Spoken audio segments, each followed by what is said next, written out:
Hi, my name is Carol McLeod, and this video will show you how to construct the body of the Big Sebago Tote.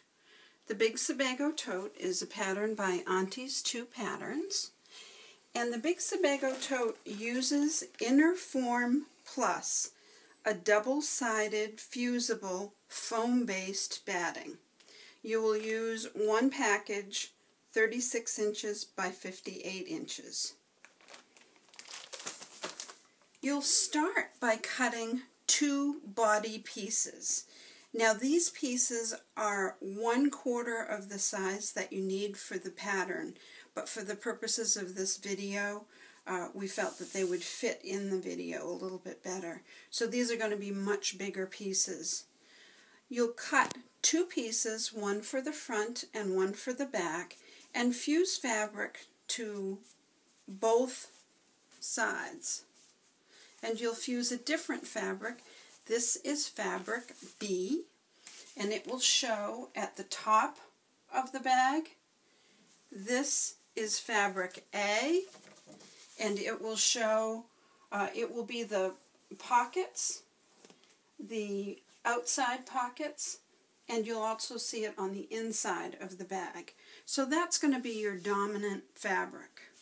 You can also do these pockets as an option out of other colors, and I'll show that to you a little bit later.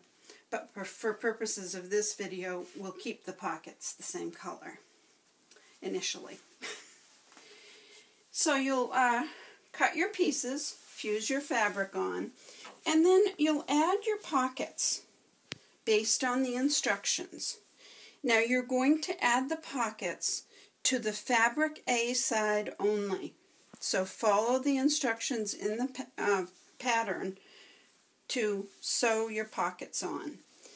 Now these pockets will be bound on each end, and you'll also sew some seams across the bottom to delineate the bottom of your pocket, because you don't want your whatever you put in your pocket to slide underneath the bag. So you'll sew some seams across there. Once you've sewn your pockets onto the 2 pieces, again, you're going to have a front and a back, and you'll sew these pockets onto each of those 2 pieces. You'll then sew sashing, but you're only going to sew sashing to 1 piece. You'll sew a 1 1/8 inch strip to the fabric A side, and at the same time you're going to sew a 1 3/4 inch strip that has been folded in half, right sides out, and ironed. Match all raw edges and sew down that sashing with a 1/4 inch seam. So again, 1 1/8 inch strip on top, a 1 3/4 inch strip that has been folded in half and ironed. That will go on the fabric B side. So pin those on and stitch down with a 1/4 inch seam. So you'll sew those sashings to both sides of 1 piece. Once that's done, your piece will look like this. Lay that piece with the sashing on top of the second piece, pockets matching. Take the other side of the 1 1/8 inch strip and fold that out so the raw edges match this second piece. Sew down here with a 1/4 inch seam, like I have on the other side. Can you see that? That finishes the front. So that's a finished seam, or that finishes the pocket side, the fabric A side.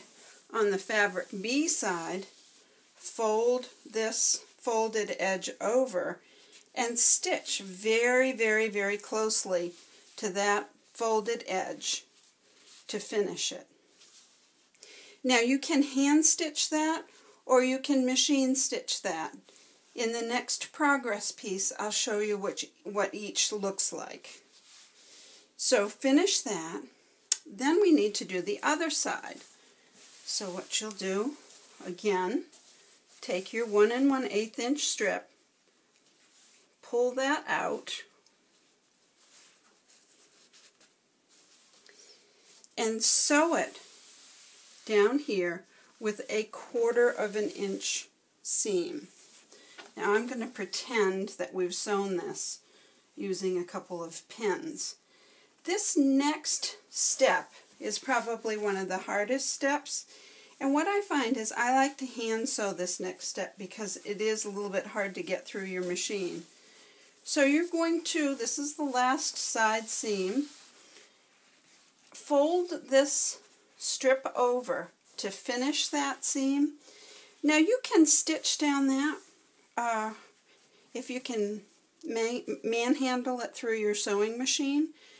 You can stitch very close to that edge, or you can hand sew that. I prefer hand sewing because I think it looks neater, but you can do either. So I'll show you what those two look like. So this is the hand sewn edge, and this is the machine sewn edge. Whichever you decide to do, when you're finished, you're going to, in essence, have a tube. Bind each end of that tube, and then you're going to stitch a seam across the bag. Now notice how this seam is not exactly in the center. It's off-centered a little bit. So follow your pattern instructions. To position that seam, you'll draw a line across here, and the pattern instructions will tell you where to draw that line.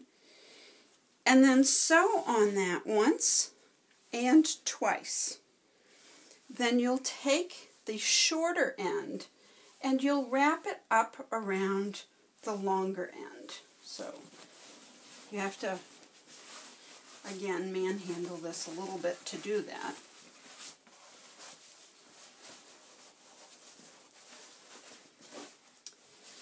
Poke your corners out like that. So you start to see the bag take shape. Then the next step will be to square off the corners of your bag. So you're actually going to turn the bag inside out and stitch across the seam from the inside. That squares off the bottom of the bag. Do both sides. Follow the instructions. And so you start to see your bag take a little bit more shape. Then, according to the instructions in the pattern, you'll sew your handles all the way up to the top and make little tabs for you to put your handles through. Once you finish that, you'll put your buttons on and you're all done. Good luck!